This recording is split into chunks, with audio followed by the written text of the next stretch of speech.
Oh wait, wrong movie. Right movie, wrong music. That's Hello, what I mean. everyone, That's what I mean. and welcome back to our podcast. We're doing another bonus segment here on the Brothers Take. I'm Chris, joined by my brothers Adam Hello. and Eric. Hello. And we are back in the room this time to talk about Batman v Superman in our road to the Snyder Cut. We're nearly there. We're almost at the finish line. I think if people saw our Man of Steel, and also if you've just seen some of our posts in terms of our socials, it's quite obvious that we're actually quite excited for the Snyderverse, and we quite like what Zack Snyder has done. So with that in mind, you'll probably not be surprised to hear that we quite like this movie, and we probably have a lot of positive things to say about it, but we will be sharing our own thoughts on it. But we'd also like to hear other people's thoughts, positive and negative, because we know this movie was divisive. It's not for everyone. And I think the guy who made it also knew that it was going to be divisive. I think it's no surprise that it's a divisive movie. And that's cool, and that's okay. So if you're watching us on YouTube, be sure to jump down in the comments at any time to this, though. Your thoughts on Batman v Superman and the separate parts that we bring up as we try and break this down, because we're going to have to, otherwise we'll talk forever. So we're going to have to try and it's like, okay, let's take a certain point of it and talk about that first. By the way, this is going to be the ultimate edition, because for us, this is like, if you were going to talk about the Return of the King nowadays, you would have to go extended. That's the real version of the movie. And at this point, the ultimate edition is also the real version of Batman v Superman. So if you haven't seen that, there might be some spoilers, but it is the same plot and same movie as the original theatrical version. There's just a lot more context and a lot more tone, I feel. If you enjoy this talk at any point, give us a thumbs up, hit subscribe, and click the notification bell so you know when future bonuses come out, because they're not weekly. They are random, and they only come when inspired.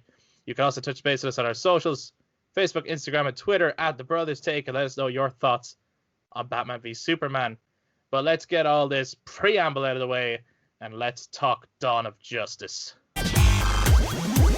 Okay, so I think the starting point should be, right, because this is a mighty chunk of a movie, and even Man of Steel generated quite a long conversation, but this is a bigger thing. So this could easily be the longest bonus we've ever done. I'd like the longest episode we've ever done. Well, I hope not. But I'd like people to know as well that we are leading up to, like, we're going to be watching the Snyder Cut, and we probably will talk about that. Having talked about these anyway, that one might likely be an actual episode. So it would be, we haven't often done episodes that aren't gaming related, but just because of the nature of the way things are going and because that's something we're so interested in, that'll likely take up an actual official episode. And these bonuses are like for people who are really kind of following the whole Snyder Cut thing, that want to build up anticipation and talk about these before seeing the actual thing. I think we should just go around and give our general take on the movie first, and then we can get into some of the more specifics. So, Eric, your general take on Batman v Superman, Dawn of Justice. I myself, obviously, generally speaking, first watched in cinema, theatrical cut, watched it again, Ultimate Edition. I loved it, right? I loved it, and everyone else around me hated it. But saying that, for me, looking back and taking it, obviously we have to be a little bit more kind of slightly neutral on it. I mean, we're gonna love it, right? We're gonna love it. That's lots of positives, but like, not be just so, this is great, that's bad. For me, looking back and thinking and constructing the conversation that we're gonna have about this, is it so surprising that a film with these two eternal mythological characters would become a film of controversy? And I don't think it is. And I think that's going to make it last, which almost helps to really emulate how mythological these characters are. These characters can create such great and diverse conversations that now also this film seems to have also been able to do. So I think that's an incredible thing, meaning that this film could be still in discussions 10 years on, and I think it deserves that, because it's such a beautiful film, in my opinion. My general. I can't top that, to be honest with you. That's well put. Adam, what's your general take on this movie? You opened up saying that we like it quite a bit. Man, I love this movie. I was trying not to give it away. This movie for me, just to give, like, not just my top 10, this is in my top 5 favorite comic book movies of all time. I much prefer this over Man of Steel. I think this is a far superior movie. I was always shocked by the backlash. To be honest, I couldn't understand it, and to this day, I still don't understand it. I don't understand the hatred. I understand some nitpicking, but I don't see how that makes the movie in its entirety a 28% film. That just baffles my mind. I don't understand that at all. I've seen the criticism. I want to understand, and I've never seen a single critique of this movie that I say like that makes sense. Basically, not right. that I because I've seen, obviously there's films I like that others don't like. Prometheus, for example, really like that movie. I understand that people hate it, and people are able to give specific reasons why they dislike the Prometheus. And I'm able to go, okay, yeah, that's fair enough. BVS, the criticism never seems to go further than just emotions. Like, they just describe how they feel while watching it, but not specifically what triggers said emotion. I've never seen a pinpoint example as to why this movie deserves the hatred that it has gotten. And I don't know if I would be as passionate about BVS if the hatred was so strong.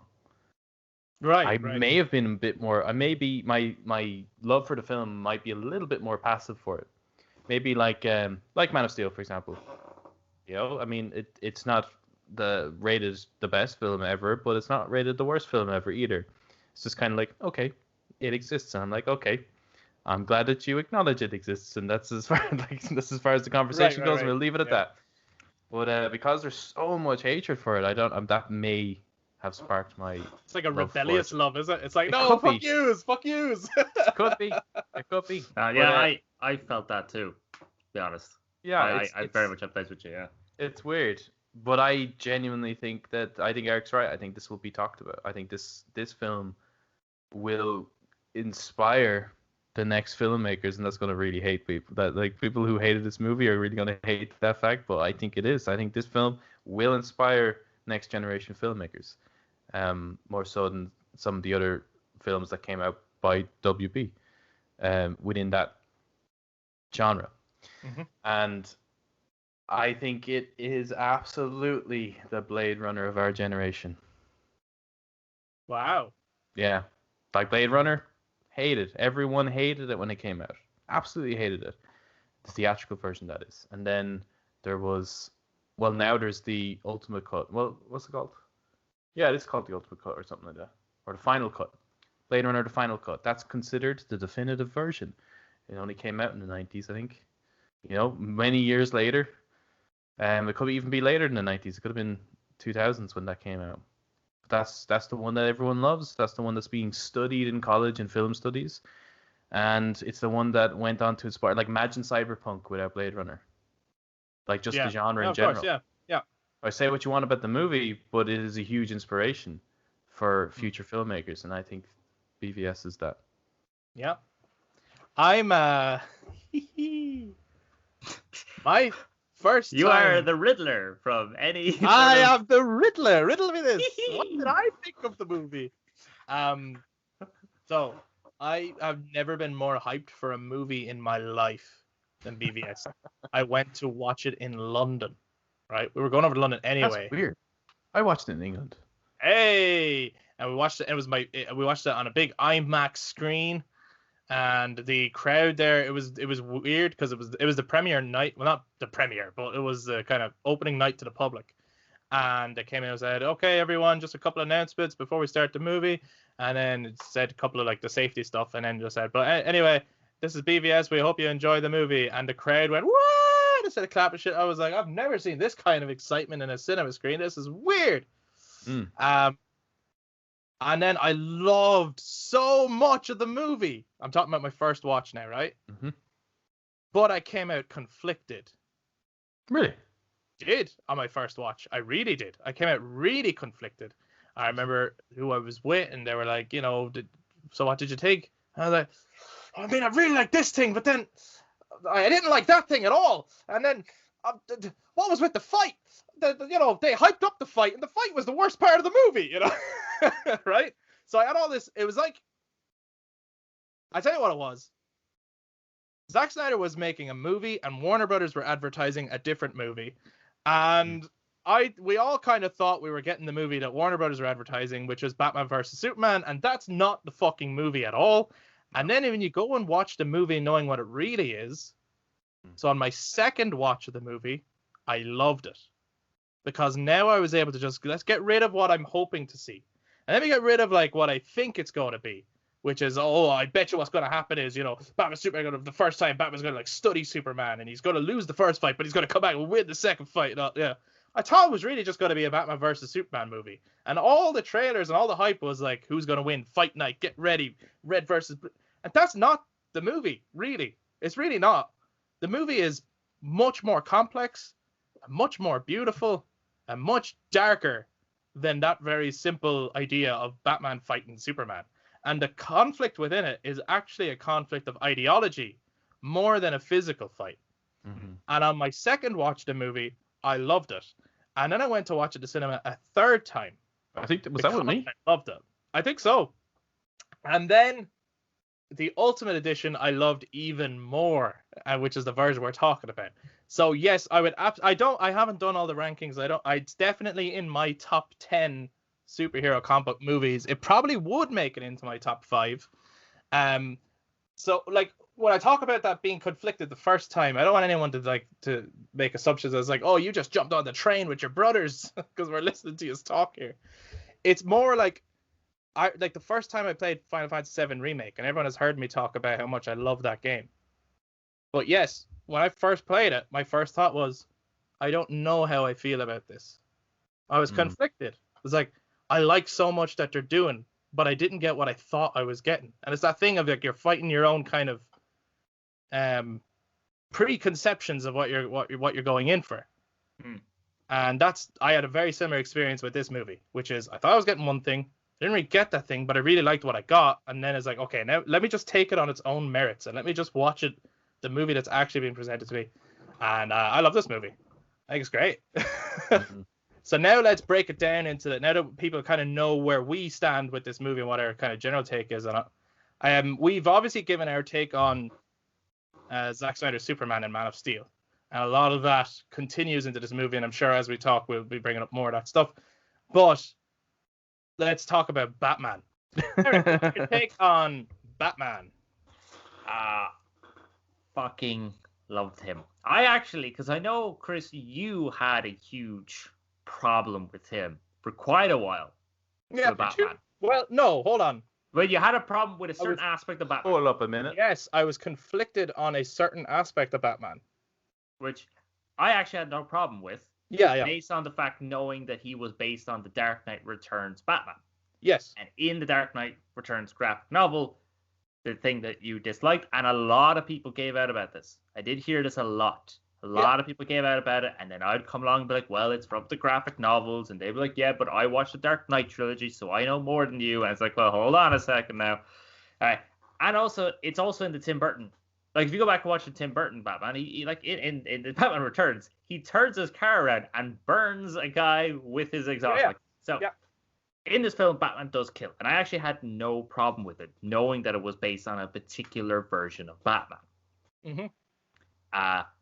So, that now aside, that controversial thing about Batman, I had no problem with it.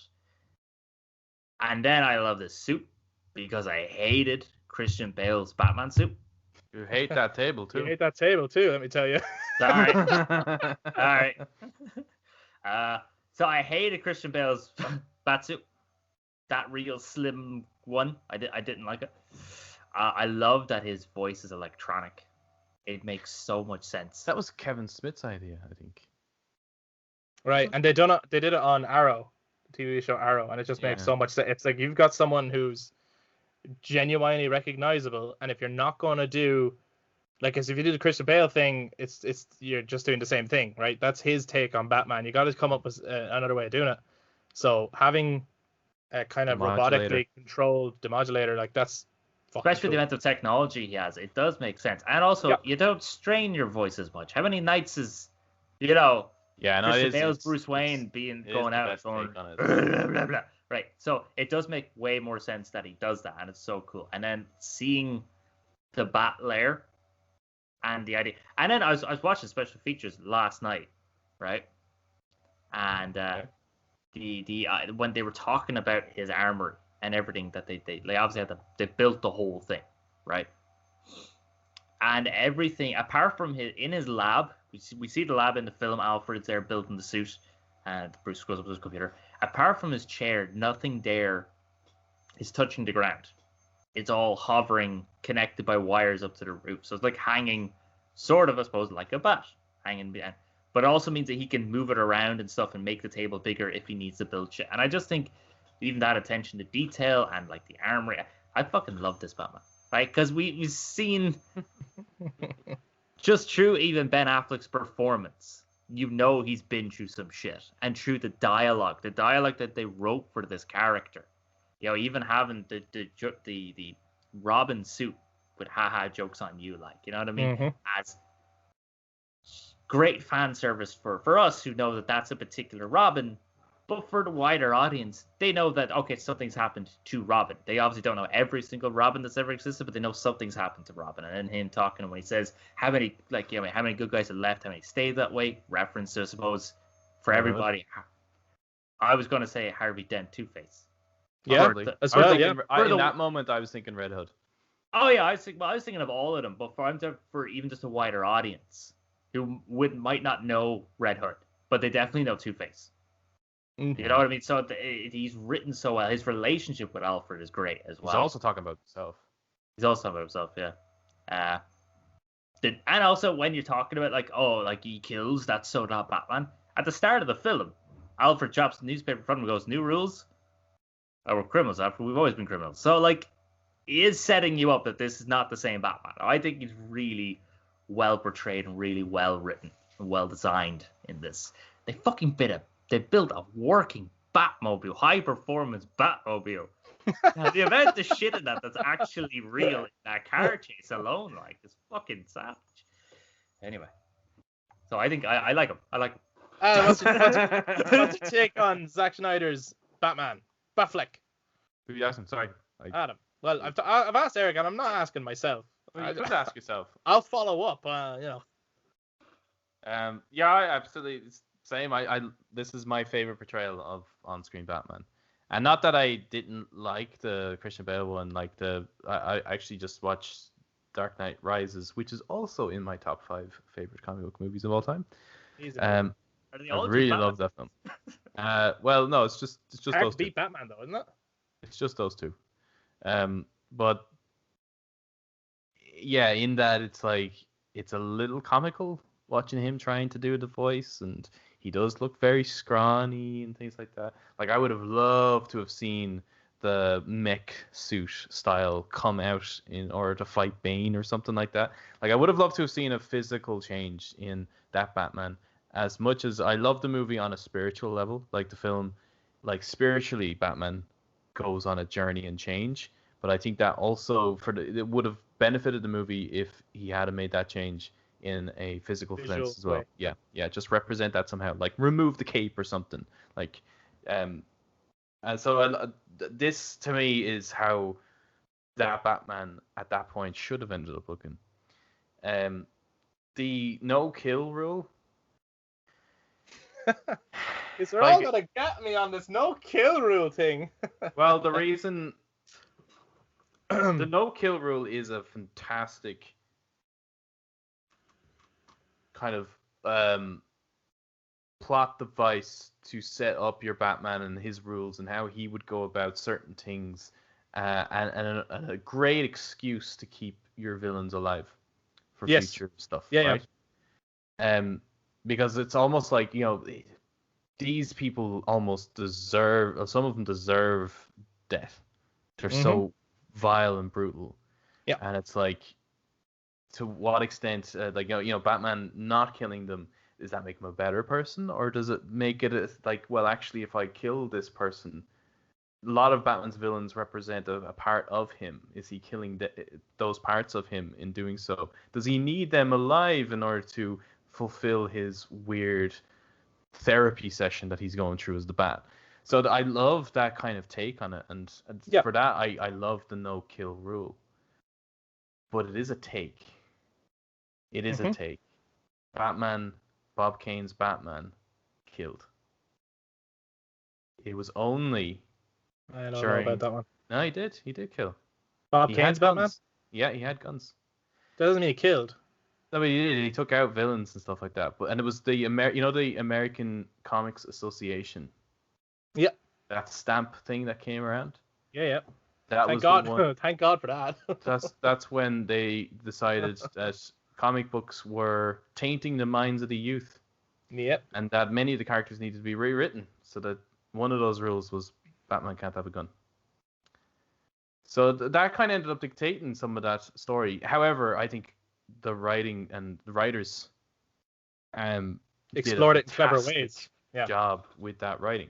Yeah. But that does mean it's a take. Yes. Although it's a long-lasting one. It's lasted longer than Batman ever having a gun. And I know Frank Miller touched on him having a gun as well, but he does also say in that comic that this is the symbol of the oppressors. We do not use these. He said it to his gang. So even within that, there's a kind of a conflict of interest, but I do think that what he means is do not resort to this. That you try other methods first. So there's the panel where he does shoot the guy, but it's left up for interpretation. It's not clear cut in Frank Miller's comic whether or not he kills that guy, but it does certainly look like it. So yeah, I don't mind it, but the whole thing about people not liking Batman killing this movie, like being uncomfortable with that's the point. You shouldn't agree with this. It's like Batman shouldn't kill. Bang on, you're correct. You're correct that he shouldn't. That's the point of the stance of this movie. That's Superman's point. Yes. Therefore, it has a really good... Now, perhaps it's like you hold Batman up to some sort of pedestal that even he wouldn't fall. But he even opens with that line that he has fallen. So yeah. That's the whole point of his monologue at the beginning, right? And the visual of him falling as a child, but actually it's talking about the mental turmoil that's going on within his head, which is that he has now fallen from grace, and that the whole thing of being Batman was just a lie. It gave him false hope. That he made up, yeah. Yeah, it gave him false hope. It's the whole thing of like, even there's a parallel there that you can draw when like Superman later on in the movie says, Superman never existed. It was just the dreams or hopes of a person. Right? So the idea of Superman is just a dream. And Batman's going through a similar thing. It's like the idea of Batman, the idea that I could rid Gotham of crime and make it a peaceful place is a fucking joke. And I bought into it. I thought that would work. And it hasn't worked. And my life has only gotten worse. And I'm at the end of my rope here, and I want to do one thing that they'll actually remember me for, because I haven't changed Gotham at all. That is the kill. So I think is But so I also love about that opening line is that it's that one line tells you where Batman is currently. Yeah. Often knowledge of the previous trilogy that you would have seen. I would imagine everyone going into BVS probably saw the Nolan trilogy. Yeah. And the message of the Nolan trilogy is why do we fall? Is to pick ourselves back up. And in this one, he opens up to say, but what has fallen What falls has fallen. In this one, he can't pick himself back up. So it's like it is playing off that knowledge. It's like if you can pick yourself back up, yes, you won't kill, but I haven't been able to do that. Yeah, I love Ben Affleck as Batman. When he was announced, I know a lot of people were kind of against it. I'm one of the few people in the world, I think, that enjoys Daredevil. So for me, I was like, no, Ben Affleck is absolutely like a leading action man who could play this vigilante. Absolutely, I see it. And then I saw Gone Girl, and that was filmed at a time when he was physically preparing for Batman. And I saw the size of him, and I went, holy shit, look at fucking Ben Affleck. Like, you know, and I was like, well, he hasn't gotten into shape for this movie, because this movie does not require a teacher to be that size. That's just that he happened to be working on this movie at the same time. So I was like, well, that's obviously for Batman. Holy fuck, I'm totally with it. I'm Batfleck all the way. I love the costume. I love the Batmobile. Like, my favorite Batmobile on screen so far has been Tim Burton's. But in terms of that kind of trying to combine the idea of a bat-looking car with a tank kind of thing, I actually really like this one. It's quite like the Arkham one as well. I feel like Rocksteady were involved somewhere along the way with that. Because Possibly both were revealed around the same time, I think, those two Batmobiles, if I remember correctly. But and all the fight sequences and the voice and everything, I was caught up on the no-kill thing. And it's not that I am not ignorant to the fact that, yes, Batman has killed before and Tim Burton's Batman kills and all this kind of stuff. I don't think it was just that he kills. It was that he picks up a huge fucking machine gun one hand. And I know that's straight out of Frank Miller's Batman. But Frank Miller's Batman, as much as I like that comic, is not my Batman. That's, you know, Frank Miller's Batman is not my favorite Batman by any stretch of the imagination. And when I'm not looking at it, if this was... See, I'm able to appreciate it more now because the DCEU has fallen asunder and is just mismatched of things. And I can appreciate it more. At the time, this was supposed to be the Batman for future movies. Mm-hmm. And in terms of being like, I want Kevin Conroy on screen, Kevin Conroy's Batman doesn't kill.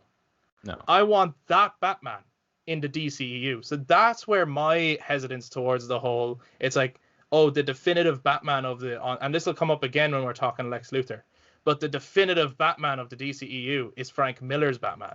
I'm like, I don't see that. Frank Miller's Batman is a version of Batman, and it's a cool version, but it's not the definitive Batman.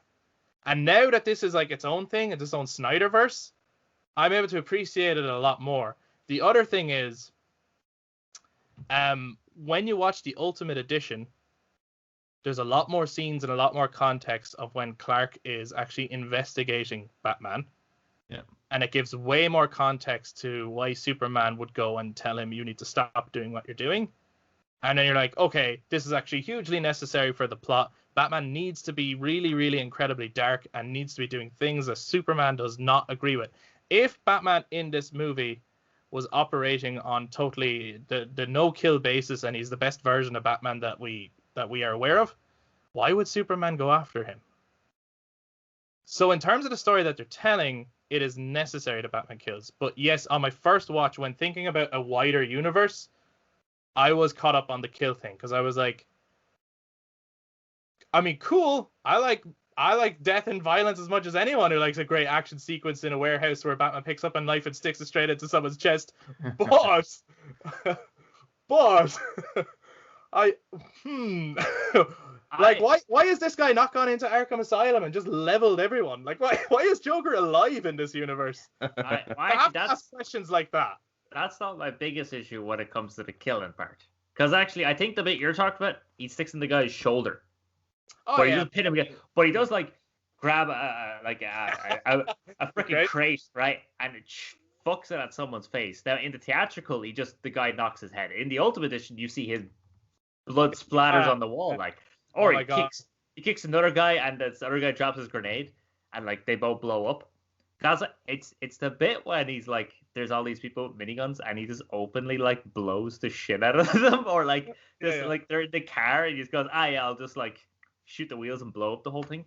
Yeah. But it's just during that car chase sequence, you know, the oil truck thing, that's a real explosion. They got a real oil truck and blew it up. Like so much of that scene, that sequence is actually real, which is fucking mind-boggling. Yeah, but actually, that warehouse scene is like one of the fucking coolest Batman on-screen sequences ever. What a fucking amazing sequence. So I like, yeah, okay. I'm obviously pointing out past criticisms that I kind of no longer have, so I don't want people to take me up wrong either. Like, I love this version of Batman. I think it's weird that like when its own version. Yeah, when I watched the first, it was like I don't know. I never looked at it through the lens of that this was going to be the forever Batman. Yeah, right. I never had that lens. I always thought that this was just a version. Perhaps you're right. Maybe that's the way everyone else was looking at it. Was that this was going to be the forever Batman? I think they were, and I think that's like, for example, I think that's one of the reasons people have responded so badly to, you know, we haven't seen the new take on Jared Leto's Joker, but I think that's one of the reasons people reacted so badly to that, because again, you're like, okay, in a cinematic universe, what I want is Mark Hamill on screen. So whoever can give me the closest version to that. And then you get Jared Leto and you go, is he going to be Joker for like 20 movies? Or like how many movies are they going to make where he's like him against Ben Affleck's Batman? I just don't see it or like it. And I do think a lot of people possibly saw the movie that way. Yeah, that's kind of sad then, is to kind of hold a standard of a movie based on well, it's you're going to where the series is going to go, and it's like how about just I only took it as the film that I was given. Yeah. And but that's what I'm saying. Like since I've done that, I was able to enjoy the movie as a like again.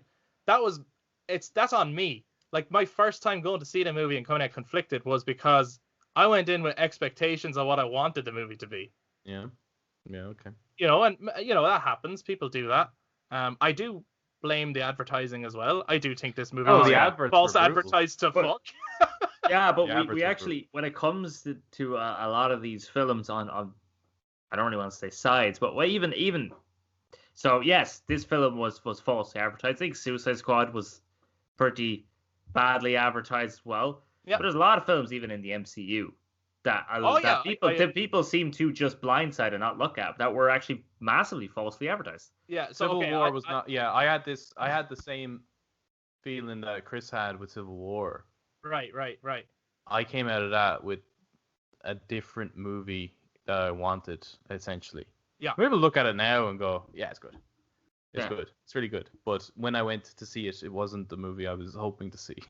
Yes, yeah. And it's a similar feeling. I know that movie came out in the same year, actually. Yes, it was. Yeah. And there was so many parallels. And at one point, they were going to be on the same day, and everyone was waiting to see who was going to move. Do you remember that? I think BVS moved. No? No, Marvel moved.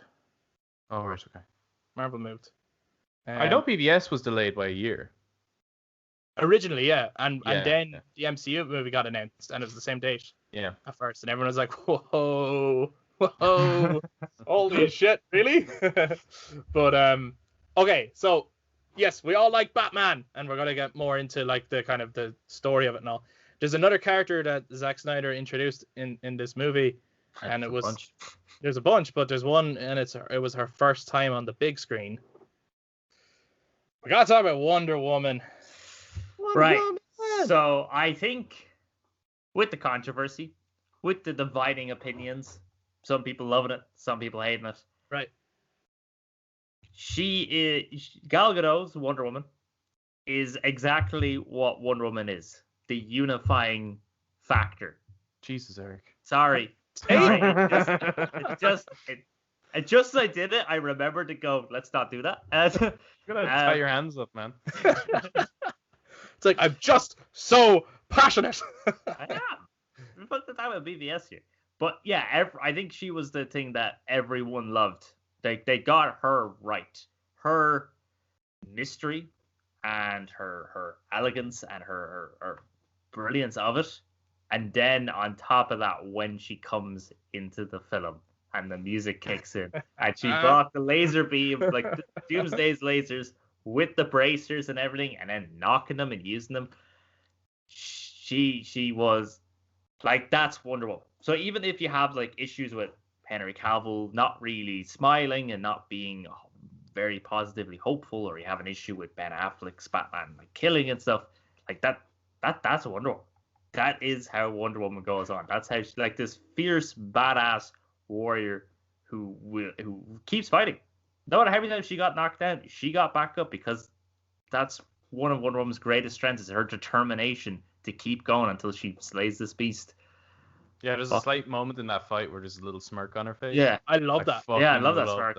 I love that she's like, this is horrible, it. but I'm kind of enjoying this. Like, I haven't done this in a while. I like, it's like a fitness regime or something. It's like she's getting exercise. Yeah. I also love her outfit. Awesome. Because it looks like the old Greek style. Because that's what like Greek warriors would have worn, that sort of, for lack of better description, I don't know what it's actually called, but that sort of skirt looking thing. Like they were sort of like that they gave her that rather than the diaper looking thing with the stars and everything on it. Yeah. Well, the fact that they could keep her color scheme, so you're like, it's absolutely looks like Wonder Woman, but also give it a sense of authenticity of like that she comes from this ancient Amazon culture. Okay. Complain all you want about how American Superman is. Wonder Woman's original comic book design is just atrocious, and that's not the colors, but like now there's an animated Wonder Woman movie which did a lovely take on it, where what they do is they send her as like an ambassador of Themyscira, and they say to show respect for the people that we're going to visit, you will wear their colors. So she dons the American colors as a sign of respect when she goes as an ambassador, and you're like, oh, well, that's a nice way of doing it.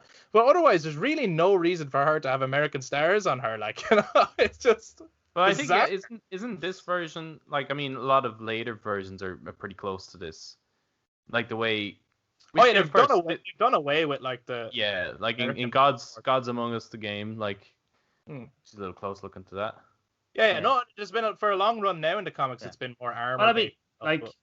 The reason she would have had those colors because originally she was just the perfect, essentially American woman. She was never like back in it was 1930s the whole way through. I think it was like 1950s or 60s. Her powers were actually taken away from her because people didn't want her to be. They didn't like it was the 50s. They took powers actually away from Wonder Woman. They made Wonder Woman less than what she was because it was supposed to be a sign of the fact they didn't want women to be in the workplace.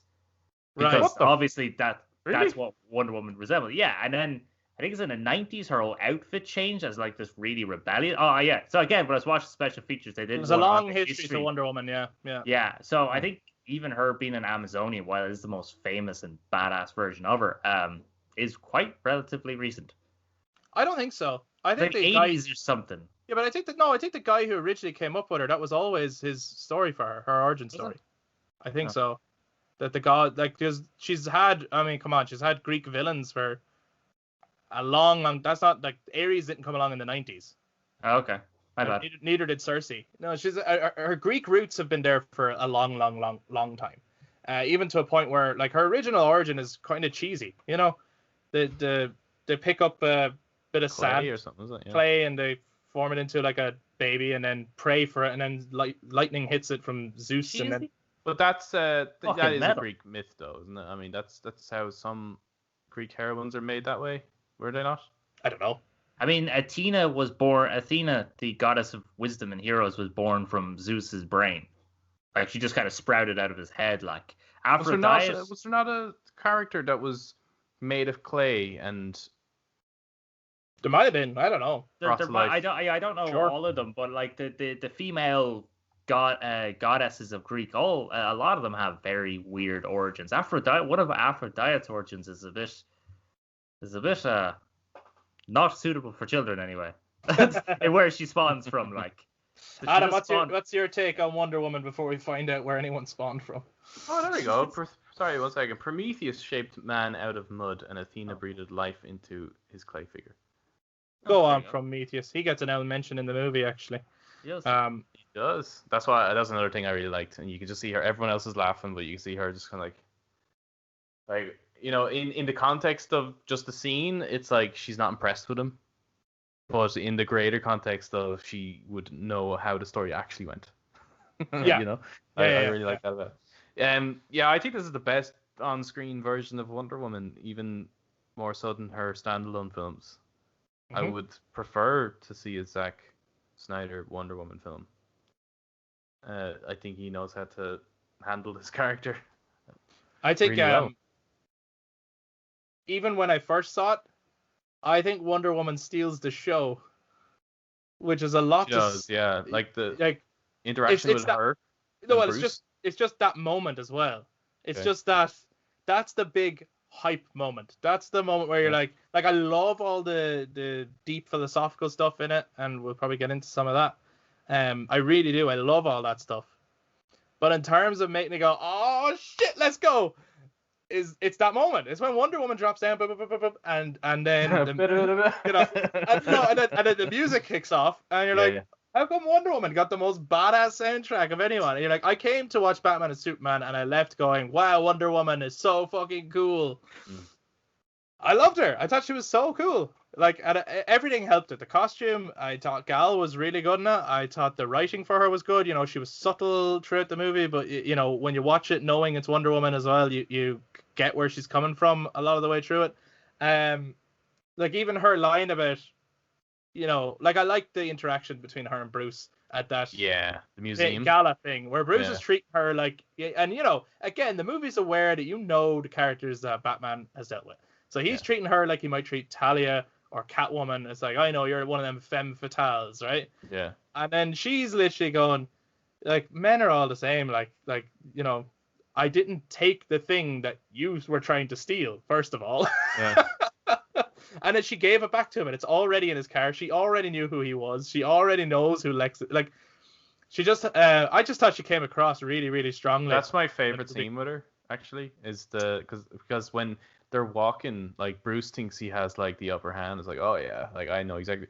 And when they're about to walk, he puts his hand on her arm to like, let's move now, right? Like, you know, it's a really condescending thing for a man to do. Like, you just one thing you just do not fucking. It's almost his Bond moment. Yeah, and it's Where like it's a woman he where doesn't know. Yeah, Yeah. when he touches her arm and it's like grabbing her to go kind of a thing. And she does this slight little look down to see him grabbing her arm. And she just like, you know, continues, right?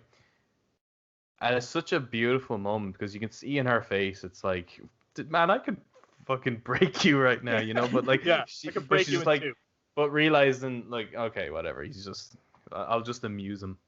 Yeah. And continue on with the scene. It's just, it's amazing. She's really good in it. She is really good. I know that as much worry as people had over Ben Affleck playing Batman, I heard a lot of people worried about Gal Gadot playing Wonder Woman. I hadn't seen her in anything before this. I think, was she in one of the Fast and Furious I've seen movies her or in something Fast like and that? Fast and Furious, yeah. Right. Yeah. And people were saying it's like, you know, she's just not a leading lady. You know, she's not a good actor. You know, she's just the last person you'd pick as Wonder Woman. And then I think no one came out of this movie saying, well, they got Wonder Woman wrong. You know, no, everyone was pumped for the film. Everyone was pumped for Wonder Woman. So that, like, whatever the other takes, maybe, yeah, people feel differently about them, but Wonder Woman hit the nail on the head. Yes. I think there's one other character I would like to talk about Okay. in terms of the big characters, and then we could talk more generally, because, you know, you could go on forever. It's like, oh, and what was your take on Lois, and what was your take on Alfred, but they all kind of come into the In other people's fairness, story. Alfred. Pretty good. Pretty good. Spot on. Pretty spot on. Pretty good. So far, my favorite Alfred. I prefer Michael Caine myself, but I like Jeremy Irons as well. Yeah, I like Michael Caine as that Alfred, if you get me. Yeah. Okay. We can get into a whole conversation as well about, like, what do you want your Alfred to be? Again, Yeah. This is me going, this is what I want is an Alfred who kind of wants to talk Batman out of it, rather than an Alfred who's an enabler and helping him do what he's doing. But I also like, well, you know, it's Trash. pretty much, He was talking him out of the shit. he was trying to talk him out of fighting Superman, Yeah. but he's been helping him for many years with his Batman crusade. Yeah. You know, it's a different thing. But then you could also go into, like, is there a cool story of, like, well, I kind of want to avenge my friend who died, you know? Yes. And that could be an Alfred story too. And maybe he groomed young Bruce into this killer, and that's scary. Anyway, yeah. I said I wasn't going to talk about Alfred. But he's worth talking about. He is. Alfred's a great character. But the other one that I think is just another big corner piece of the movie is Lex Luthor, who was the other controversial casting, I feel, in Jesse Eisenberg. Eric, what's your take on Lex? I actually always really liked him. And it's actually only with the more I watch it, do I get a little bit like, yeah, he's a tad bit fucking annoying. But again, after watching special features, interestingly enough, Jesse Eisenberg didn't realize how big of a relationship Luthor and Superman had. And I was like, what? What? That's Really? fucking crazy. Yeah, that's what he said in That's the interview. mental. But when you look at, again, the history of Luthor, how he started off as the evil scientist with ginger hair, and then he became an evil corporate man with ginger hair, and then he became the bald corporate man and stuff. And so therefore they got his hair color, right? He's slightly ginger. And they gave him hair before he shaved his head. I was like, all right, grand. Right. But there's one story arc or one particular comic that I think they drew the most inspiration from, which was where it's all about Lex, and Lex is so smart. He just grasps everything so easily that it drives him crazy to be around everyone else so stupid, and he has such violent outbursts. So when knowing that, now I already knew that that's the version that they were doing first time I watched it and everything, that's what they were doing. And I think it's a very interesting one. And I think there is a sense of, yeah, I think a lot of people's problem was, like what you were saying, Chris, when looking at it through the lens of, really, this is the Luthor we're going to be getting for 20 odd films or 25, and maybe some once-off TV shows that are going to be on HBO Max, and like all that sort of stuff, that whatever the hell they might have planned. That would be, but as just Snyder's version, it's a very interesting version because he's the opposite to Superman. So Superman is not very bright, and he's very well composed. Lex Luthor is extremely smart and very erratic. And and talking about, they were talking about the Prometheus speech, which is fantastic because it mirrors him. Mirrors about how he sees himself as Prometheus trying to save humanity from the destruction of a god, from Superman. And he knows that he will actually, he gets smited for it. So he sees himself as being the same as Prometheus. I think he's really, if it was a wider universe and not, I wouldn't have been happy to see more of him. But I think with just the Snyder verse, I think he's really, really cool, really interesting version of it. Yeah. Of Lex. How about you, Adam? Yeah, I think that is the one where with everyone like obviously worried about that casting, it's the one I think ends up being true, I guess. I think they could have found a better Lex. I like the character that was written. I really like the character that was written. I do like that version of Lex. I like the younger CEO of the companies. I think in today's age, that kind of villain makes way more sense than the more traditional Lex Luthor, which made more sense many years ago. So this version of Lex, I think, makes sense. But I do think they could have gotten a actor more suitable for the role. I don't think he's the right actor for him. Even for that version, I don't think he's the right actor for him. But I do like that version. Yeah. I'm in the same boat. I think if he was playing the Riddler, he's actually bang on. I think if he was playing, I think that this is more like a Riddler performance than it is a Lex Luthor. I always imagine Lex being, like I would have loved to have seen Mads Mikkelsen play Lex Luthor, and that would have, I think anyone, if they heard that, would probably go, yes. I think that's the right age. I think that's the right level of sophistication. I think the level of like I like what Jesse does in it, and I like the what's written.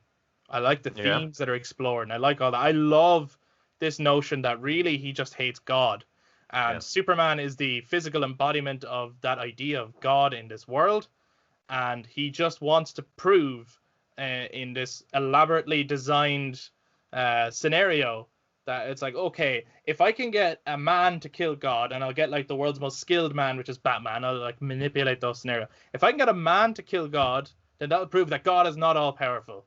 So, haha, I've proven a point. Yep. Whereas if I can get God to kill a man, then I prove that God is not all good. So either way, I can point out that God is flawed, and he's not amazing. He's not great, you know. So I love that motivation. I think it's really strong, but I do think that this particular version of Lex, it's a great Man of Steel Lex. You know, like if we got our in a similar way as like Heath Ledger is a great Dark Knight Joker and is a fantastic Joker. Mm-hmm.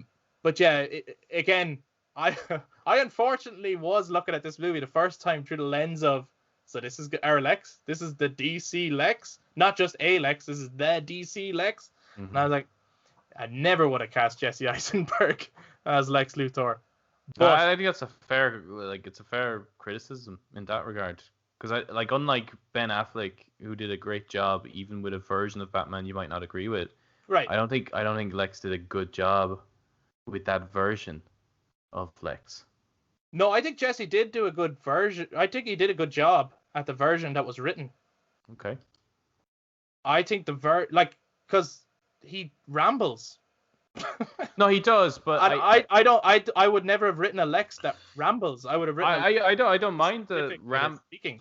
The rambling version of him. Mm.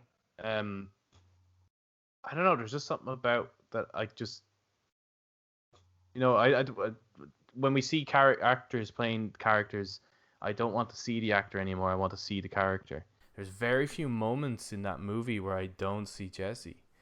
There are some moments that I think are really well delivered by him, really good. Specifically the now God bends to my will, or bows to which man. is a great. It's a really great moment, and that his whole exit from that scene I think is fantastic.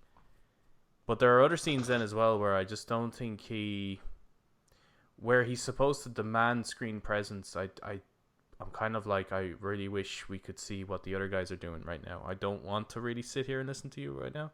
Like there's just, I don't think he has the presence in some moments. Yeah. But I think he could. I still think you can do the whole like bumbling, kind of tripping over your own words, kind of Lex in a way. I think a different actor could have delivered that better. I suppose. I love the Clancy Brown version of Lex Luthor from the animated series. Mm. And he is like incredibly intelligent and knows he's intelligent to the point where he doesn't even have to prove that he's intelligent. That's a waste of his time to actually show you just how intelligent he actually is. But he is the smartest man in the world.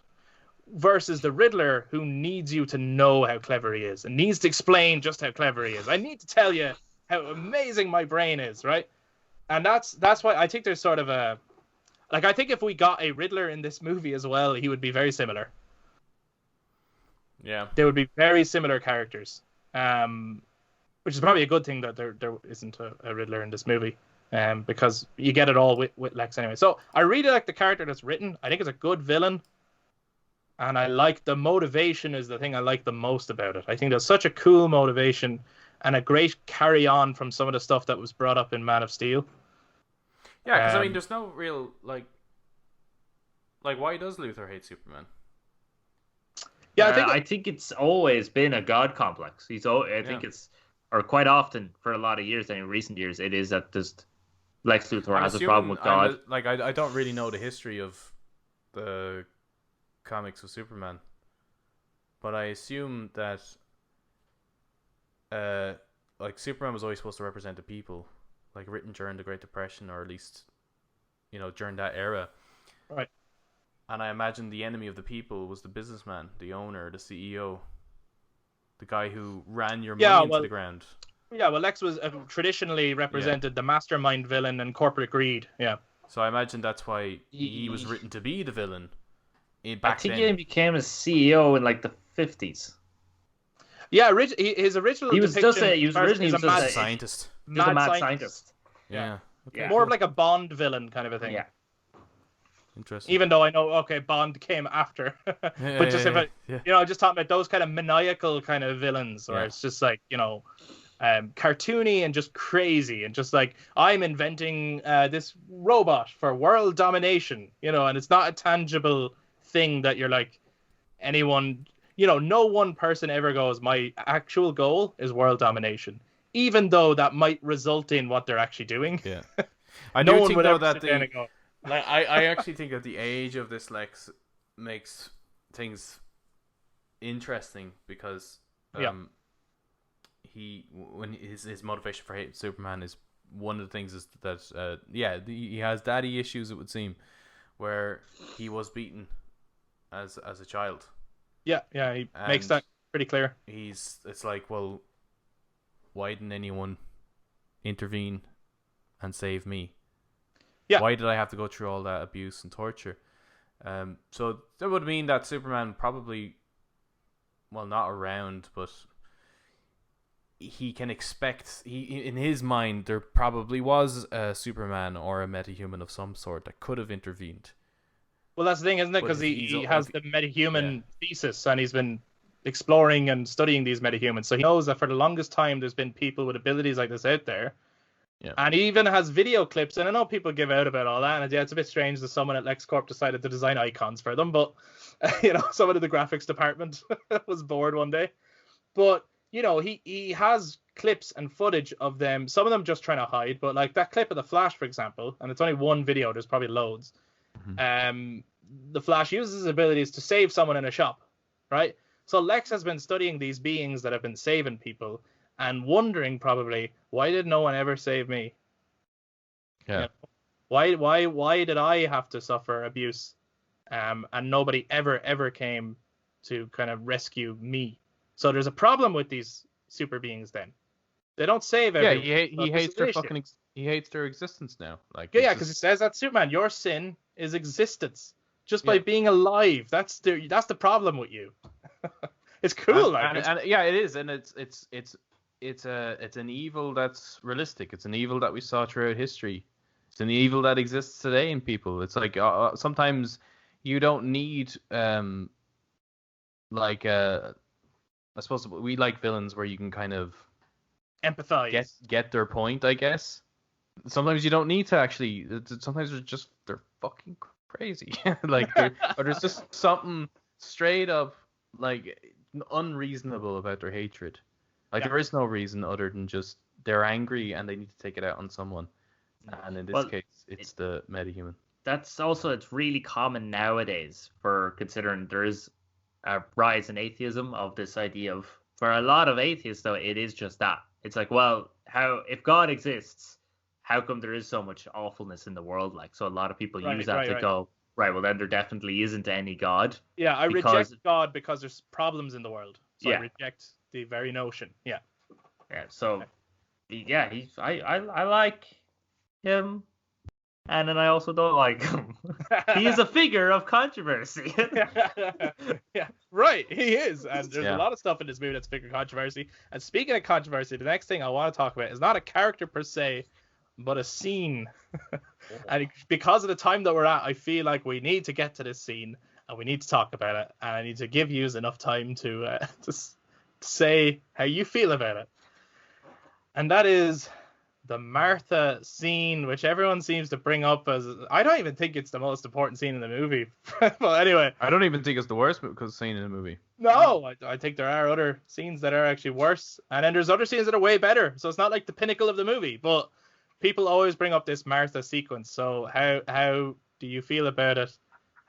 Eric, I'll try to come to you first and get my, because this is the thing that drove me crazy and made me start to go, wow, now I know why Lex gets so annoyed when talking to people. I got it from the get-go, and I still get it, and I think it's a brilliantly beautiful scene. And as I wouldn't say an avid DC fan, I don't know everything, but I'm a relative DC fan, to not cop that ever, even though it's said throughout the movie, here's Martha, and here's Martha, and then all of a sudden, oh, by the way, they have the same one. I was like, holy shit, oh, how did I not see that? That's mind blowing, right? So that, first of all, was incredible. Just the connection that their mothers have the same name. Yeah, right. Never got. But then I remember distinctively explaining this scene to someone in college while we were waiting to see Infinity War. Right. And the guy, when we were in the queue, the guy ended up going, "Oh, so you know what you're actually talking about?" And I was like, "Yes, I do. I know what I'm talking about when it comes to this moment that Superman's been built, or not Superman, Batman's been built himself up to kill this alien that will destroy the world, and then realize he's just a man with a mother trying to do the right thing. To realize he's a human. To realize that's the moment Batman realizes that he has fallen from his grace. He's fallen from his path to end injustice. That he's become the injustice himself. He's become Joe Chill, and the spear is the gun, and the act of killing him is the act that he wants to ensure will never happen again. In fact, the whole reason he's Batman is because his parents died, and he was powerless to stop it. Right? So knowing that, getting that, and then was just beautiful to me. So beautiful having that parallel moment. I think there's even a shot in the film where Bruce is walking towards his parents' grave, and he's holding the flower. It's just a shot of him holding the flowers in his left hand. Yeah. And then later on, when he's walking towards Superman, it's now on his right hand side, and it's the same kind of frame, width and everything, to him holding the spear. This parallel of at one point he's walking towards his past, and now here he's walking towards his future, and how the both of them are connected. It's just a beautiful work of poetry and art to it. Go on, Adam. Tell us you hate it. You hate it. Oh, John. I don't hate it. That like, like obviously, we us living together for many years. Obviously, we grew up in the same household. What maybe we've had a different exposure to Batman and his mythos and him as a character than the rest of the world. I don't know. I don't know what it is. I don't think so. You don't think so? I don't think so. Well, I just don't understand how that's exactly how I saw it too. Was that this was the moment that he realizes that he's becoming the one thing that he's been trying to rid of all this time. And that is, often when you see people who are outwardly, doing the wrong thing or angry all the time, it's because of an internal struggle. And it's almost as if he knows himself that he's doing the wrong thing. And he's constantly trying to convince himself that he's in the right. And he's constantly looking for the next lead and constantly going on an adventure. Like that time when Alfred is like, you can go to the party as Bruce Wayne, and he spends a couple of moments just looking at that batsuit because he would prefer to put that on and kick the shit out of people.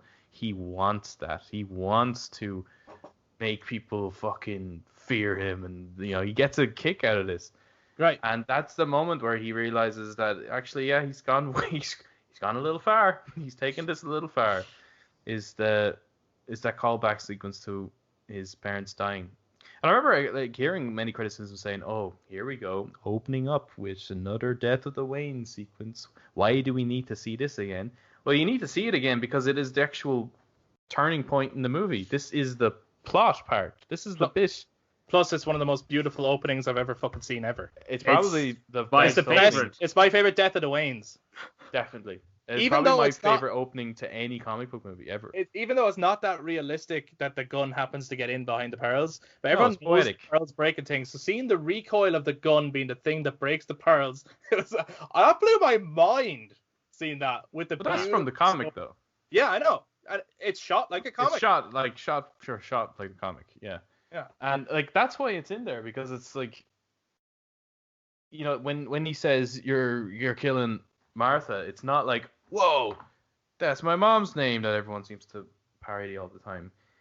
Hearing that name again is a flashback, because we get what Eric was saying when he's walking to the grave with the flowers. We now get the writing we get the flashbacks of that, and then he's transported back in time to the moment of his parents dying, and now he's standing in the position. He's not in the position of the Waynes anymore. He's in the position of Joe Chill. He's become the man that made him, essentially. Mm-hmm. And that makes him his reaction afterwards too is not a whoa, same name, bro. His reaction is PTSD. Like, you see him really struggling with what he was just about to do Before he throws the spear away. Yeah. Anyone can act on something, but when you self-reflect on the action that you're about to take, that's when you really stop. Yeah. And yeah, I don't know. I don't know why that's a scene of. I don't know why that's the scene that everyone gets hung up on in particular. Right. Because it just made absolute sense to me. Yeah, I thought the scene absolutely worked, and even like people know now from listening to the start of this even that I first came out of this movie conflicted. That was not one of the scenes that I was conflicted on, and then I was conflicted as to why everyone else was. I was like, no, that wasn't the issue for me. Yeah. I just thought the fight was shit. But I thought that bit was great. I really liked it. Now, do I think it could be improved by some slight wording? Yes, because, and I've said this to you off podcast, but like, I think maybe Superman should say my mother before he says the name Martha to explain to Batman that that's who I'm talking about. Possibly. But because I would never say my mother's actual name. I would say mother first because I'm so used to saying it, and then I would go, oh wait, you don't know who I'm talking about, right? But it depends on what way you word it. But like, movies are not made to be what would you do in real life. This is dramatic, and it's over dramatic, and it's on purpose, and it's trying to get a point across. And the interesting thing about the whole thing is, on face value, you go, right, who won the fight between Batman and Superman? Batman. And you'd go, Batman won. He physically bested him with Kryptonite, right? Yeah. And you go, okay, but that's not what the fight in Batman vs Superman was about. It was a spiritual, philosophical fight. So who won the fight? Superman won the fight. People always say that, Kryptonite is Superman's kryptonite, and the death of the Waynes is Batman's kryptonite. You bring it up in any story, bring it up in any animation, that's the thing that makes him crumble, it makes him fall, and it makes him weak. He suddenly goes back into his... and he's made awful decisions in many stories because of the death of his parents. When you bring that up, or when he suffers a scarecrow hallucination, or any of those it always goes back. That's his kryptonite. So Batman wins the physical fight with Superman's kryptonite. Mm-hmm. But Superman wins the spiritual fight with Batman's kryptonite. Not even knowing that he's doing it, but he appeals to his humanity. Now, the bit where people could poke holes in this whole thing is the fact that, and yes, it's a badass sequence, and we've talked about it earlier, but Batman hasn't learned a lesson at all, because he gets the spear, he throws it away, and he goes, right, what I was doing was wrong, I won't kill. But I'm going to mow down this entire... You're right, so that's like the follow-up scene, he mows down an entire warehouse, right? And then you kind of go, okay, I'm not sure you did learn your lesson, but I get it. In the scene, it worked, it's amazing, and I love these... I love these action scenes. Yeah, what he learned was, I should have killed Joe Chill years ago. Well, no, I think fucked him up. I think the kind of mowing down thing, it's like I think that's probably a bit of he has to ease himself out of that task maybe. Like, but I think his motivations are slightly different, because like he didn't save those women in the beginning. That's right. Locked up in that just cage. Branded the other fella. He just bet the shit out of the guys that were doing it. However, in this sequence, he's now saving Martha. Yeah. Nowhere through the entire movie does he save anyone. Superman's saving people. Batman's not saving anyone. This is a moment now where he can actually save someone, regardless of his techniques of doing it. And I'm not giving out about that sequence. I'm just saying that if someone was to listen to what we said, that's where they could poke holes. They could turn around and go, well, I'm just saying how you can't poke that hole. Yeah, right. That's okay. right. I do have an issue though with that sequence. Which one? Right. The warehouse sequence. The warehouse one. Not really a sequence with him mowing down, blowing people up. Not really a problem with him beating the shit out of everybody. You know what I'm talking about. I have no issue with him shooting the gas cannon and blowing up. Right. Yeah. I have an issue. Oh, his friends, yeah. I'm a friend of your son's. Not even Kevin Conroy's Batman would say that. No. Just never. You know what? That's another thing where I feel like at points in this movie, everything that the movie is doing, the story... Studio intervention, I'd say. It could be, but the story is really strong, right? Sorry to tell you. It's some of the wording of some of the stuff is not good. And, you know, I can nitpick here and there. Again, the Martha thing, the actual greater meaning behind that scene that always worked for me is there, but the thing that people are making fun of is not what it means, because they don't think that deeply about it. They're just making fun of the fact that Superman goes, Martha, and Batman goes, why'd you say that name? And it's the wording of it is strange. Superman saying Martha is weird. You wouldn't say it, and he doesn't even know if that, like, he's not trying I to. think you could. Like, I mean, Nah, I know plenty of people. I'm not- We Hold on. know that. I know plenty of people that never refer to their parents as mom or dad. No, but I'm not saying that. Yeah, but Superman does, because we've seen. No, Man of we Steel. know that, but Yeah. Bruce wouldn't know that, would he? No, right. But I'm trying to say, I'm not saying he couldn't say Martha in that scene. I'm saying that that's not the first thing he should say. But in a similar way, that sequence with the joke with the her saying, I could tell the cape, right? Yeah. You could still have that line if you change it to your son sent me. Yeah. Yeah, I figured the cape, right? And you go, ha ha ha, someone found that funny. But it's because he goes, I'm a friend of your son's, and you go, hold on, Batman, one sec, we're not there yet. We're not buddies yet, man. You almost killed me. You had a great scene, but you're not there yet. Okay, you know. You get a bit clingy there, Batman. Hold on. Yeah. Hold on, Batman. But yeah, so, but no, the Martha scene. No wonder Dick wanted to leave you. Yeah, it was actually Dick that sprayed the Robin suit when he left. Yeah. Joke's on you. On you, Batman. He left. So okay, so now people know that we don't hate that scene, and actually for us it works, but for other people it doesn't. What I'm curious about now is, what is actually your favorite part of the movie? We've all talked about how we like the movie. We've talked about the different components of some of the bigger story. And I mean, obviously, you could do a scene by scene, but we're not here to do that right now. But please. Like, what is your favorite? Can we please? I love this movie. What's your favorite part of the movie? Or favorite aspect, even? I think I've said this to you. I don't know if I said it to Adam, but I've definitely said it to you, Chris, on multiple times. Every time I watch the film, I go, my favorite bit's coming up. This is my favorite bit. That was my favorite bit, in probably that order. All of them. I say all of them in it. It's the montage, Superman's newscasting montage. The news sequences is fantastic.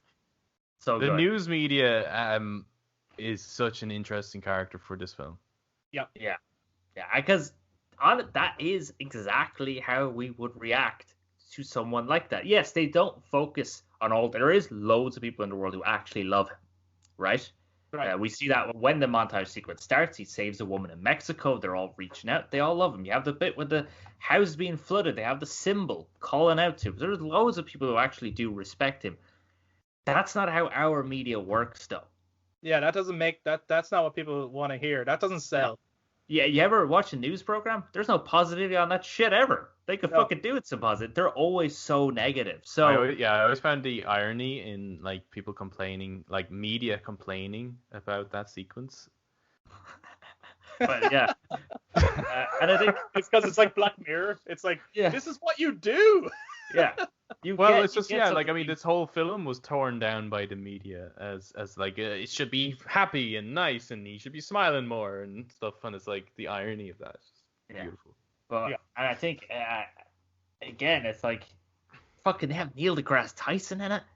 That's an amazing moment. That's an amazing moment. And I gotta paraphrase it, but like our opinions are not special on this planet. They're just a selection of opinions among many others on this world. Like, and I just fucking I love that sequence so much. Like, it's just the way it's shot. Right. I also love the mirroring of like him saving the person from, or is it Day of the Dead, isn't it? Day of the Dead. Yes. Yeah. And he's surrounded by people painted in skulls. And the lighting and everything reflects the sequence in Man of Steel, where he's about to sink into the skulls.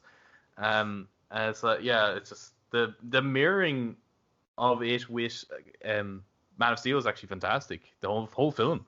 I don't see why people don't like Zack Snyder. He's fucking amazing director. Look at just watch the movie and look at the visuals that he's doing. There's more to storytelling than dialogue.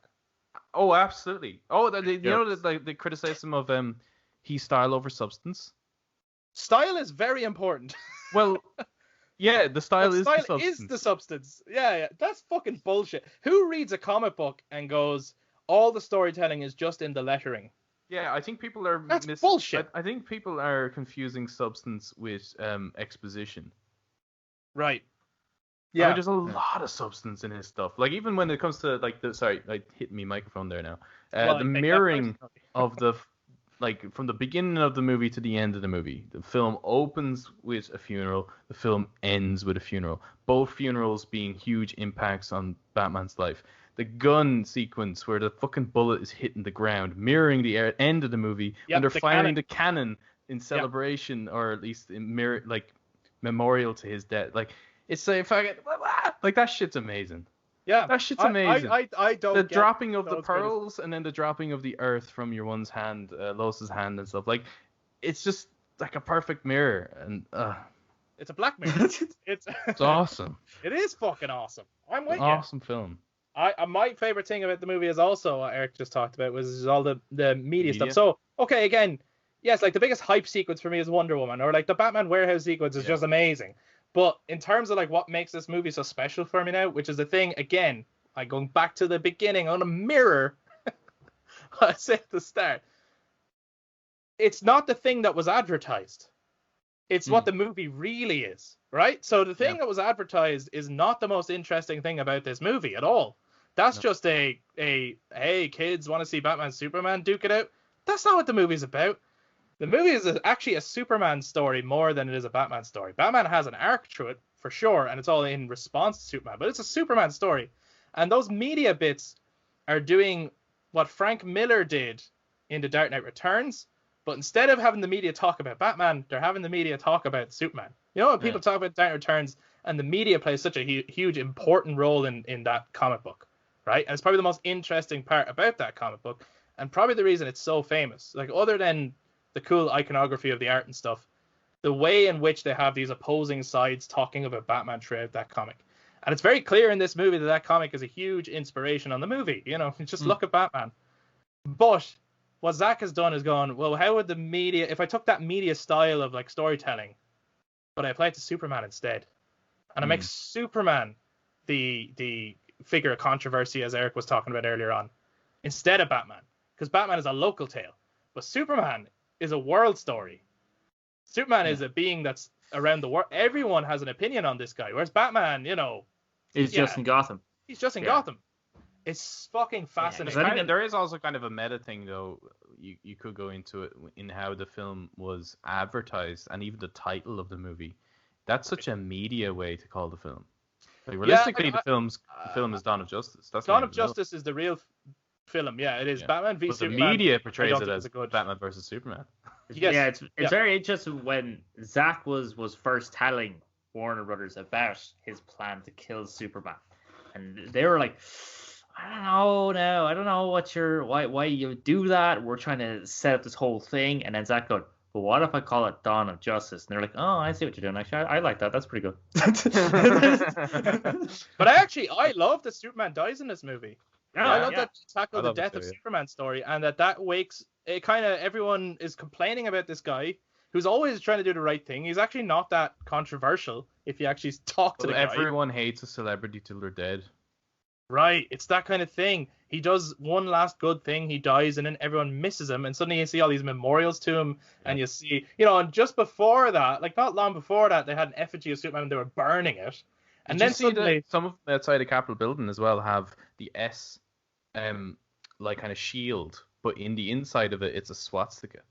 Oh, I didn't even notice that. Like, look at that. Good shit in that crowd. I thought there was just like, I only saw the stuff like Alien is un-American and go home. So obviously there was those sort of parallels of if you're not from this country, you should leave, and you don't belong here. Yeah, and like, I mean, maybe it's hated because it's such it's like looking into a mirror for like the US, for example. Well, I think even as well, like the fact that, okay, like let's face it, Superman in terms of his history and legacy is an American hero. You know, he was created by an American, and he's always been based in America, and he kind of stands for American truth, justice, and all that kind of stuff. But this whole thing of like pointing out the fact that he's not just American, and that his costume is not necessarily American despite everything, And I love that little media clip that I think is only in the Ultimate Edition, which we're talking about, which is like some guy goes, so apparently Superman doesn't want us to think of him as American. yeah. Oh, yeah. It's Jon Stewart, isn't it? Yeah, it is. Yeah. And like yeah. even those little bits, it's funny, like, because those are the kind of conversations people have about Superman. It's like, oh, he's so American. Like, even as he has 1/3 of the USA on his chest, for God's sake, even though it doesn't stand for that. That sort of stuff, like, yeah, that sort of clip, the news montage, the like constant Charlie Rose interview. Yeah. Yeah. The whole thing just makes it feel so much more real. Mm-hmm. Like, it's like there's depth to this film. There's a whole greater that's why world people possibly opinion are negative about it, because it's not escapism. I think so. I don't know. I think that if because Man of Steel was quite dark, but it wasn't this dark. This is a very dark movie, especially if you watch the Ultimate Edition. It's really not for kids. Like, I even remember I came out of Batman v Superman the second time when I was like, oh, I love this movie. I had fallen in love with it, really. Like, everything that I'd liked, and then the stuff that I didn't like, I was able to now appreciate it for what it really was, and get rid of my preconceptions. But I remember like talking to my boss at the time, and he had 2 younger kids, and he was like, oh, is it any good? I think I might bring the lads. They'll probably like it. And I went, honestly, I don't think they would. I don't think they'll like it. I think they'll find it boring. And I think that's possible. Is like, this movie is an incredible movie. I love it. And it's made for a particular age group. And it's made by someone who's just a fan of these characters and a fan of the mythology and loves the deeper, darker shit. But it's not one to bring your kids to. And I think that a lot of critics in the beginning were like, I hate to make the comparisons, but we kind of can't not in this case. The Marvel movies are family movies for the most part. There's some dark stuff in there sometimes in some movies, but for the most part, the whole family can go, all ages. And there's a bit of humor in there, and there's some colors in there, and there's some, emotional bits, and there's usually a heart to the story that everyone can go home and go, wow, it was like watching Ferris Bueller's Day Off. It was a feel-good time. And that's not the kind of movie you're getting this time. It's not a feel-good movie, and you can't bring the whole family to it. You can, but I don't. Some kids would like it, but I think some kids would just be bored. Not that they wouldn't like the dark stuff. It's a lot of talking. Yeah, I think it's pretty boring. Another kind of comparison I would make, like, I've made a comparison in terms of its perception, and perception over time is like Blade Runner. You're right, yeah. But I do think another comparison I would make is the Matrix Revolutions. I think this is a lot like that. Whoa. In that people went into the Matrix Revolutions just wanting more Matrix, more fighting, more combat. It didn't give you that, though. It's a very philosophical film. I feel triggered, Adam. I feel like this was pointed at me. No, it's not like. No, I'm joking. I know. I think that's actually good. I do love the Matrix Revolutions, but I understand people's criticisms of it. Yeah. Because there is that like expectation of, I just want more Matrix fighting, and it didn't give you that. It was actually more about more on the human level, but it's very, very philosophical compared to the other two. Like, the second one delves into philosophy, but this one very much so. That is its driving thing. There's a lot of talking. Yeah. And at the end there's a big fight. I think that mirrors this in some way. It does. And a lot of the storytelling again in that is very visual. Yeah. A lot of the storytelling and a lot of the deeper substance is actually in the visuals of what's happening, or what Neo's doing, or how Neo's posed when he dies, or and some of the music, and in a similar way to this movie. I don't get that criticism of like the visuals are not the storytelling. Every movie does visual storytelling as well. It's not all dialogue. That's a ridiculous statement to make.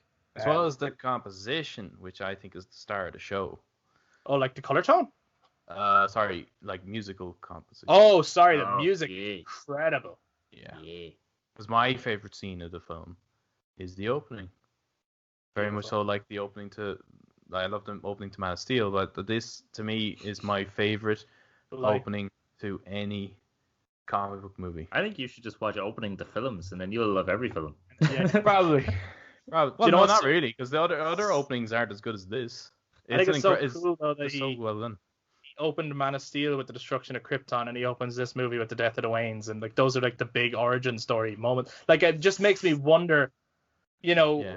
Like we don't know what the opening to the Snyder Cut is going to be. It's hard to know how much of Justice League in the Justice League. I think Darkseid Battle might be. It could be, and if it is, that's great because it's like, okay, let's open with Darkseid. But I don't like, who knows? But I am very curious as to what the opening is going to be because I actually think Zack is very good at opening a movie. Like even I thought, Watchmen. you could go. Watchmen had a great opening, Amazing opening. really good. Again, another film that has these news outings throughout the whole thing to give substance and 3D to the world. That even though you have these heroes doing their little things, that there is still always that greater world, and every action they have has a reaction. There's always a consequence. There are always going to be figures of people are always going to talk about them. You know what I mean? So yeah. I do love when people do that. Adam, I think you're right. I imagine Eric agrees as well. The music in this movie, like we already talked about the Wonder Woman theme, but just throughout it's shite. Yeah, It's awful. It's awful music. That's incredible. I listened. Here's the weird thing. Here's the power of the music. Mm-hmm. I as far as I was concerned going into the movie, it was a Batman versus Superman movie, and Lex was going to be the villain. And obviously they with another trailer spoiled that Doomsday was going to be in it, and I was like, well, okay, whatever. They need a big thing to fight at the end, whatever. Mm-hmm. I listened to the soundtrack, and I used to do an awful movie review series way back. I couldn't stick it at the time, but I actually reviewed the Batman vs Superman soundtrack, having listened to it because I got the album just before I actually saw the film. Right? I hadn't seen the film yet. I listened to the soundtrack, and in that review, I actually said, "It's like I don't know why, but I got this funny feeling that Superman is going to die in this movie, just because of the way the music played. I heard the moment when he dies, and I just feel like, I don't know, maybe it's going to like resonate with Batman." I said that's out there somewhere. People don't believe me, and that was the power of the music. There's storytelling in the music as well. Yeah, there is like, and that's like, I mean, I don't. In comparison to, it is impossible to make that comparison with the MCU. I know. It is like, but that's why I think they're different movies. I think they're different movies for a different tone and not different audiences. I don't think, because you can appreciate them to enjoy. I can also say that Infinity War is in my top 5 comic book movies of all time. Yeah, I love Infinity War. It's an incredible movie. But I cannot, apart from the Avengers theme, I cannot even hum or think of a single tune from any of the Marvel films. Any of them. And the only reason I know the Avengers one is after watching Infinity War. Because I've seen the other 2 Avengers movies, and that still didn't impact as much as the composition that's in. As when Thor comes down on the Wakanda. Yeah, like, that's such a fucking moment. That's amazing. the moment. That's the Wonder Woman moment of that film. Yeah, it's done like that, where it's like, this is just perfect editing, perfect timing, perfect storytelling right there. It's cinema. That's cinema to me. That's cinema. You only get that in that kind of moment where you had everything falls in the right place and you just have a moment. Oh yeah. There, you know what I mean? I'd agree with that. Yeah. But I feel like I had that feeling for nearly all of this movie. That's the thing. Like, I didn't have to wait much to get that moment. And oddly enough, where people were wanting that moment, I think, is the fight. Right, yeah. No, it probably did. Whereas I have, like, the death of the Waynes for me is just like the music constantly falling while everything else in the scene is falling.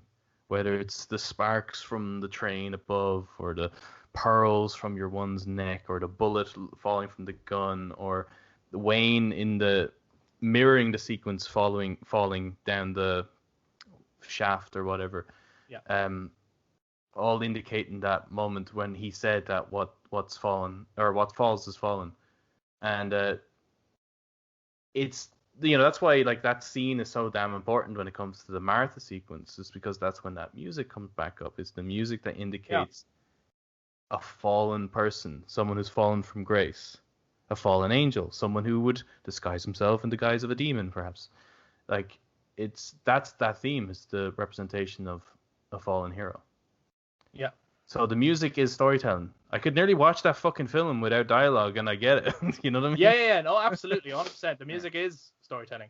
I feel like I get nitpicky, right, about the things I love most. Because if we were talking about something that I don't really care about, I just kind of go, yeah, it was good, yeah. Just glaze over it. I kind of glaze over it, right? And then, because I have noticed that, like, for example, if we were to talk, again, if we were talking about 7 Remake, it's like, oh, there's so many things I would change. But that's because I love it so much. And then I get so into it. And then I notice every tiny nuance. And then I go, oh, but it could be better if it was like this, right? So same thing with this movie. Like, it might seem like I have a lot of criticisms, but I fucking love this movie. And it's actually just that it's like, I just wish this was this. And here's another thing that I do wish the movie did.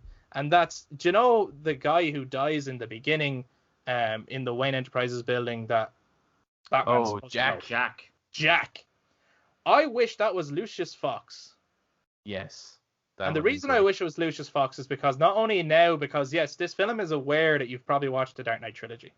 And that you've already formed an understanding of who Batman is and who his relationships are with certain characters. It's kind of going off that a little bit, and it's like we kind of need you to just we are assuming you know Batman, right? This movie assumes you know Batman, and for me that would have really worked because like they kill off Jimmy Olsen pretty quickly, so it's very clear to me that in this universe there's certain supporting characters that there's probably not a long standing place for them.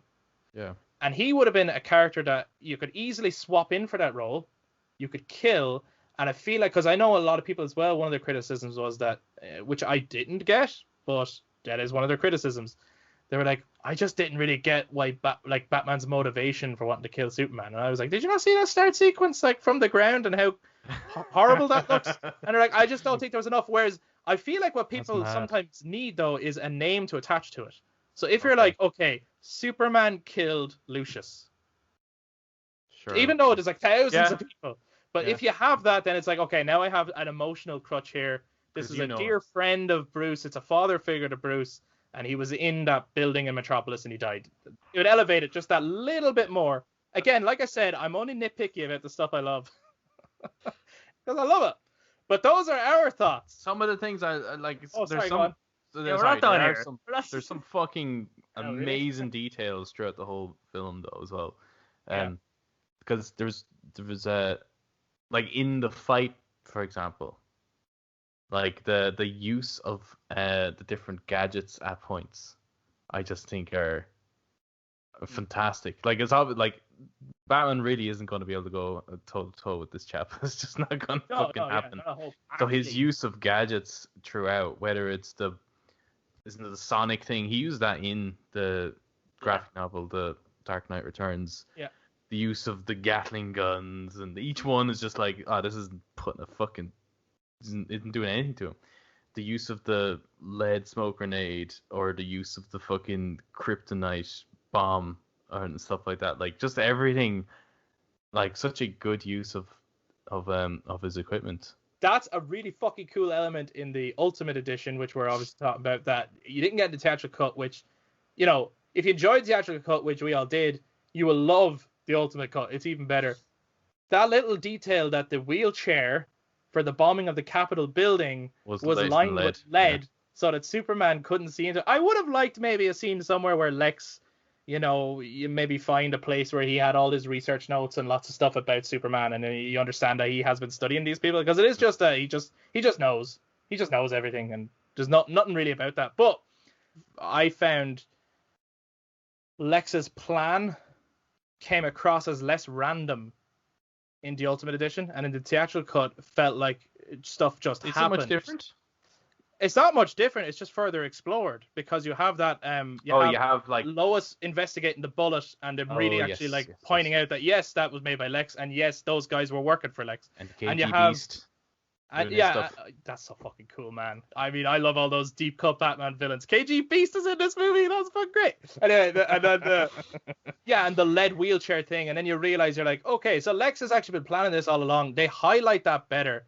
In the theatrical cut, Lex feels like he's just sort of there, and things just happened to fall into place the way he hoped they would.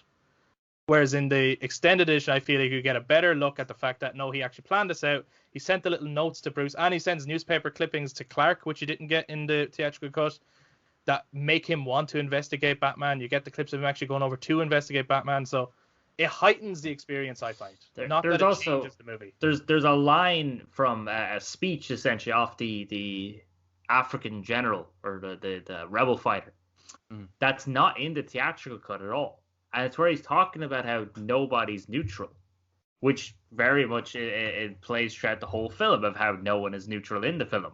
Yeah. No matter how much, no matter how much Superman wants to be neutral, he's not neutral, right? Because every act in the film is a political act, as they say as well in the montage sequence, which is so good. That's not in the theatrical cut. You don't know that's Jimmy Olsen. You don't know why they're there. It doesn't really. Then it cuts to the woman who's like, explain what happened. Yeah. But a lot of what she's saying are like, huh? Because it doesn't even show the bodies being burnt. Yeah, you see all that. Yeah, I know, but it's certainly like a lot of how much of it needs to be shown? No, I know you can fill in the blanks. It's like if she said it, therefore it happened. You don't have to you're not the jury. You don't have to fucking see the evidence to believe her or not. It was always weird to me that the holes in it all that people managed to find. I understood. I just never understood it. I saw it but the ultimate cut is definitely. Sorry, again, I'm saying I understood the plot. I'm just saying it's better explored this way because you have longer. You just don't like the film, Chris. More. Chris obviously loves it. Yeah. He obviously loves it. I'm just saying that I've heard the criticism before. Right. When I opened up, this movie is still sitting at 28% rotten. What? Yeah, I mean, I don't understand that at all. What is the metric here? In what are you actually We've just spent. I don't even know how long we're talking now, but we spent a long time. It's our longest bonus, and it's nearly our longest episode. Talking why we love this movie. Yeah. However, I've never seen anyone be able to go into similar detail explaining why they hated it, apart from things like Superman should smile more. Right. I've heard that type of criticism a lot, and honestly, it's a disgusting point of view to have, if I'm going to be honest, because that's the equivalent. Well, it is. It's the equivalent. Well, it is. It's the equivalent of saying, someone who's going through something should fucking smile and make you feel better all the time. It's the equivalent of saying to a girl, "You look better when you smile." It's the equivalent of that type of attitude. Right. Allow Superman to have this moment where, if this was a real dude, he'd be going through this shit. See, when I was debating with people, which probably come to an end actually. Otherwise, this is definitely going to go on way longer. I never even got those. I just got Martha. Martha was stupid. But I'm not talking. Yeah, I'm not talking. That's all I heard. On a personal level, I've never really gotten to speak about BVS to anyone apart from Hughes. I'm just referring to the general criticism online because I don't really care what other people think around me, other than I'm if they disliked it, I'm like, cool. I'd love to hear why. But the general kind of 28% rotten review, there's no I haven't come across a decent reason for that. There could be moments throughout the film, but so what? The cinematography is shit. The score is shit. The visual effects is shit. All the actors in it are bad. 28%. That's so fucking low that you're saying that this is worse. You're probably right. You wouldn't question it as much if it was even 62% or something like that. You just go, cool. Lots of people like it. Lots of people hate it. Whatever. Yeah, that to me that's it's a 6 out of 10 movie then generally for people. Yeah, that's a fair rating because it's I get that it's not for everyone. Yeah. But below 30%, come on. That makes no sense. No, it doesn't make sense to me either. But I'd love to hear what other people think, and that's where other people jump in, because this has been the ultimate edition of our bonus episode, where it's way longer than any other bonus we've ever done. But that's just the kind of and we could probably talk about this way longer. There's more. We didn't even talk about I didn't even get into it. We didn't even get into it. But we are very much looking forward to the Snyder Cut, and God only knows how long that episode is going to be when we get to talk about it. Might even be 7 parts. Movie. We might have to split it into its individual parts. So we'd love to hear what you think. Jump into the comments below. Let us know what your thoughts on BVS are. What do you like or dislike about the movie? Fill us in on all your thoughts about it. And also let us know, what are your thoughts about the Snyder Cut? Are you looking forward to it? Or are you someone that really doesn't want the Snyder Cut even, or you're not looking forward to it for whatever reasons you have? Do let us know. And if you enjoyed this, please give us a thumbs up, hit subscribe, and click that notification bell so that you know when our Snyder Cut episode is coming out. Also, if you are watching us or listening to us even on audio platforms, you can touch base on social media, Facebook, Instagram, and Twitter at The Brothers Take. Let us know your take on BVS Dawn of Justice. Thank you very much for sticking with us for such a long talk. And we will be back to talk to you guys next time. Bye-bye. Bye-bye. Bye-bye.